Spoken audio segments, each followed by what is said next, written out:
Am I the a-hole for naming my baby after my biological father? My 30 female mom and bio dad were addicted to drugs when she got pregnant. She got sober and my bio dad tried but struggled, but they decided before I was born that it would be best if he weren't around, at least until he cleaned up his act. When I was 6 months old, my mom met the man she'd later marry and would also adopt me. He is really the only father figure I've ever known. They never hid I was adopted, but my adoptive father has treated me the same as my younger siblings. When I was 13, I got into contact with my bio dad. He reached out as I had no way to contact him. He was finally sober. My parents allowed us to develop a relationship. We grew very close, and while I didn't call him dad, I love him very much. Sadly, a year later, he relapsed and overdosed. It devastated me, not just to lose him, but also what we could have had if he had remained sober. I eventually got into therapy to help with everything. Now, I'm married and expecting my first child. My parents have been amazing and supportive. My dad walked me down the aisle at my wedding, and they are so excited to be grandparents. My husband and I recently found out we're having a boy, and we've decided to name him after my biological father to honor his memory. He wasn't a bad guy. He was just mentally ill, had PTSD, and struggled a lot in life. He loved me enough to know I deserved better and let my dad adopt me. I had an amazing life because he was selfless and self-aware enough. So, I told my parents and they did not take it well. My dad was quiet and just obviously sad. My mom asked how I could name my child after the man who abandoned me. She said I don't have to name my child after my adoptive father, but she's going to struggle with calling her grandchild by the name of the man who couldn't clean up his act and then traumatized her daughter. I found him when he overdosed. She and my dad left shortly later. Now my mom isn't speaking to me, and my dad said it's ultimately my choice and I'll respect it, but it does hurt. This name does not work as a middle name, and my dad didn't have a middle name. I feel so conflicted. I don't want to dredge up bad memories for my mom or make my dad uncomfortable, but my bio dad means a great deal to me. Am I the a-hole? Now for the top comments before reading the update. No a-holes here. You can name your child what you want, but your mom's not an a-hole for being upset by your choice. We should also consider the kid to be here. There are almost infinite names out there. I don't know why you'd name your kid something that will create distance between that kid and their grandparents, or why you'd saddle your child with a legacy of an addict who abandoned their kid and then died early. Meh, selfishness has its limits. You're the a-hole OB. I feel so conflicted. I don't want to dredge up bad memories for my mom or make my dad uncomfortable, but my bio dad means a great deal to me. Am I the a-hole? Unless you're prepared to lose your relationship with your mom and your entire family who you claim to care about, you better rein in your impulsiveness and think about the bigger picture. If your bio dad was just your run-of-the-mill deadbeat, this could be excused, but he caused so much pain and left bad memories to the people around you that I struggle to see how you can think this would be a good idea. And you've only known this guy for a year. The version you saw was only a fraction of what he truly was as a person. I doubt the fantasy version of your bio dad you cooked up in your head even existed. Edit. My husband and I recently found out we're having a boy. We've decided to name him after my biological father to honor his memory. Are you sure it was a we decision? Or you could give your baby a totally different name, so he isn't burdened by your bio father's memory. I was looking for this comment. Many reasons that Opie wants to use this name, but one of them she seems to forget is this child will grow up eventually knowing it's named after a drug addict who abandoned his child. Talk about an issue that will need therapy when the kid is older. My cousin named his son after his brother who died of a heroin overdose. My cousin who died was named after our great-grandpa who died young and had a difficult life. Great-grandpa was apparently also named after a grandpa who died young. Needless to say, cousin's son doesn't understand why he was given the name to honor his uncle who died young of an overdose, when everyone with that name also died young, and he assumes he's going to die young too, because that's the legacy he was given. I get wanting to honor your bio dad, but maybe find another way. Next story. Am I the a-hole for allowing daughter to exclude family? My daughter's 5th birthday is coming up and we are having a party with family. My husband and I agreed to let my daughter choose who she wants to invite. She chose to invite everyone in my family and my husband's family, except for my husband's mom and stepfather. A bit of backstory is that my mother-in-law and father-in-law live out of state and have taken absolutely no interest in my daughter's life. They haven't even seen her in 3 years. During the past 3 years, my husband and I have tried to get them to FaceTime my daughter, but to no avail. My mother-in-law recently, as in the last few weeks, started calling her once a week or so, but it took so many attempts to even get to that point. My mother-in-law and father-in-law are both retired, so the lack of effort is certainly not due to a lack of time. They are also financially well off and have taken many trips in the last few years, just not to see us. Well, my mother-in-law and father-in-law invited themselves out here during the days of my daughter's birthday and birthday party, so when they found out my daughter doesn't want them here, they were very offended. My mother-in-law is complaining to the rest of my husband's family about how hurt she is. But I'm of the mindset that she has made no effort with my daughter, so why should my daughter have to include her in her birthday? But my husband is starting to feel guilty, and the rest of his family saying how hurt his mom is. So am I the a-hole? You're the a-hole. Are you really blaming this on the whims of a 5-year-old? What if she randomly decided that she didn't want anyone from your side of the family there? Why would you even tell them they weren't wanted by your 5-year-old? Why create that tension when you claim that you want them to have a relationship? You want them to be salty at a 5-year-old? To me, it sounds retaliatory. You were all too happy to let them know they were being rejected because you felt rejected. Are we really all cuddling a grown adult who can't be bothered to develop a relationship with a grandchild and then wants a freaking pity party because they're not special enough to be thought of by said grandchild? Lol. I really love Reddit. This makes me think of all those parents who force their kids to hug/kiss family members, even when the kid says no. Trample all over those boundaries early, I guess. Info: I'm pretty suspicious here. Your daughter is 5. I'm skeptical you didn't lead her towards this decision in any way.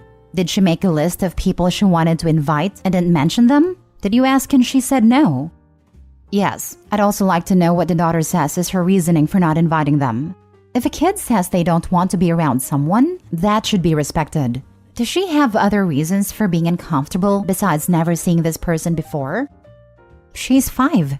5-year-olds don't need good reason to do something. I assure you, her grandparents have not been sneaking in from out of state to traumatize her behind her parents' backs for years. And no, if 5-year-olds desire to not do something, should it be unilaterally respected? There's a reason they're not allowed to make life decisions for themselves. Should a 5-year-old also be allowed to refuse to eat vegetables or take vitamins? What if they don't want a shot? Unlike everybody else, not a-hole. They haven't made any effort, and I believe that 5 is old enough to realize if someone doesn't pay any attention to you. All young children notice if someone ignores them. If she truly said she doesn't want them there, then that's fine. That's her choice, and as long as you didn't coach her, not a-hole. Even if not seeing her in person was due to the pandemic, wouldn't you do anything possible to see your grandchild, like for example, FaceTiming, which she has only started to do recently? Next story. Am I the a-hole for not giving equal payment to my in-laws versus my parents? It should really state are we the a-holes because this absolutely was a decision my husband and I made together and both felt was fair and generous. I recently won a large sum of money. It's not the life-changing, quit your job and never work again type of amount, but it's significantly more money than I've ever had in my account before. My husband and I talked at great lengths about sharing the money, what it would look like, and alternatives such as paying for a family vacation. And we decided to gift each household of our immediate family $20,000 each. So my mother-in-law/father-in-law received $20,000. Both of my sister-in-laws, one married and one single, my brother and his family, my mother and my father and stepmother all received equal amounts regardless of whether they were married or single, kids or no kids. One of my sister-in-laws has mentioned that my mother-in-law is complaining that they should have received $40,000 to make it fair, since my parents are divorced and they each got $20,000. Since I only have one sibling, we thought it worked out nice and evenly since each side of the family is getting $60,000 total between each of the 3 households. My husband is embarrassed and annoyed that his mom isn't being more grateful. And while it wouldn't break us financially to give them the extra, it feels unfair to my parents to get less just because they aren't married anymore. Now for the comments. Is it too late to give her nothing? Not the a-hole. Tell her to want in one hand and crap in the other, and see which fails faster. Tell her she could keep what she got, or she could get it taken away and not have any. You are clearly not the a-holes. The entitlement of people is truly baffling. Sorry, are you one of my parents? Because that phrase wasn't exactly common in our household, but came up from time to time. You have one sibling to give $20,000 to. He has two.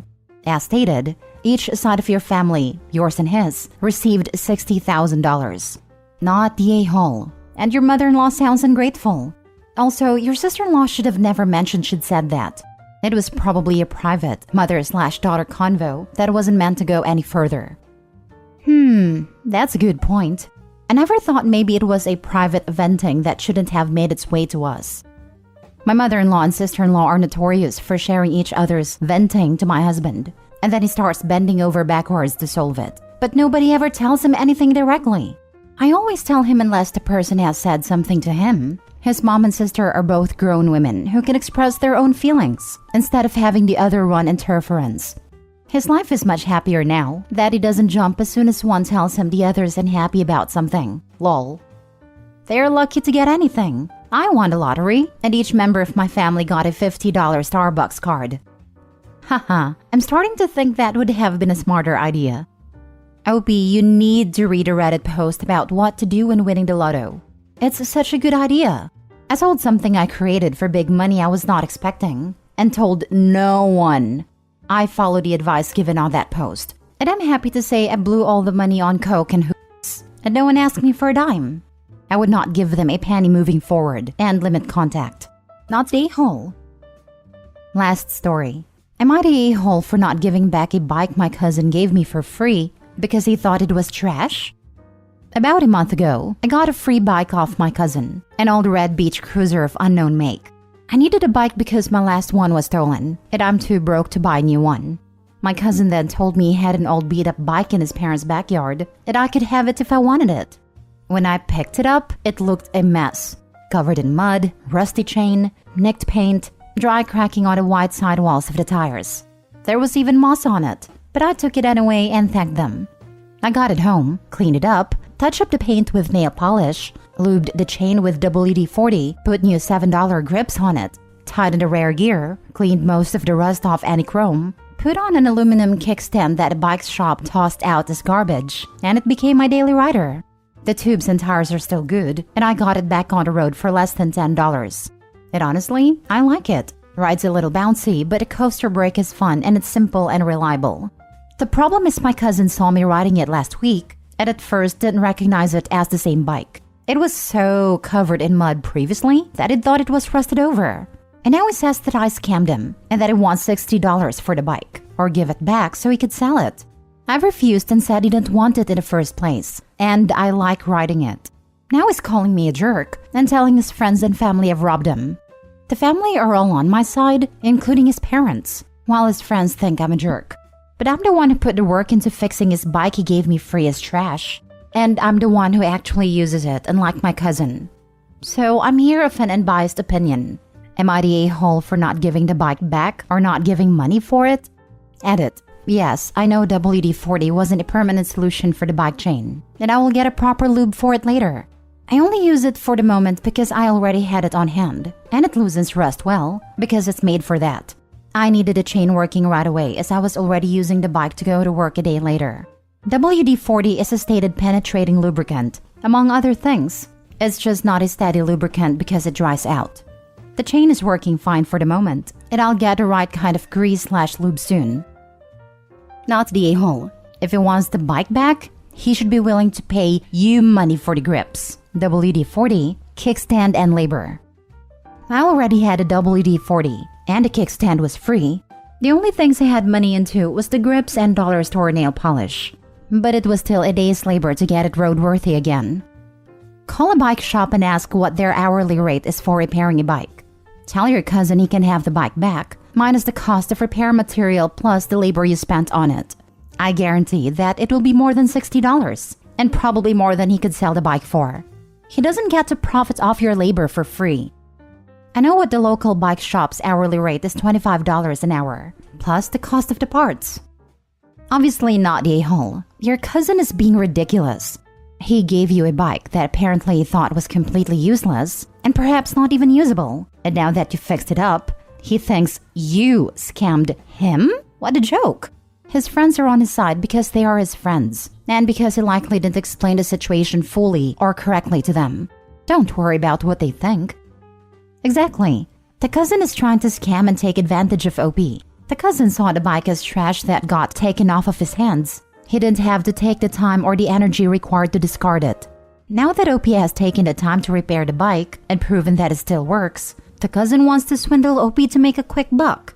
And like you said, the scammer cousin probably only told his friends half of the story. What was your cousin expecting? That you were going to ride it still covered in moss and dirt? I was expecting the story to turn into the bike being a special edition that was worth a fortune. Wonder what your cousin has told his friends to make them on his side. As far as I can tell, the bike is nothing special, nor is it vintage. Maybe it is worth $60 in its current condition, because some people seem to want a fair amount for used beach cruiser. But it was basically worthless when I got it.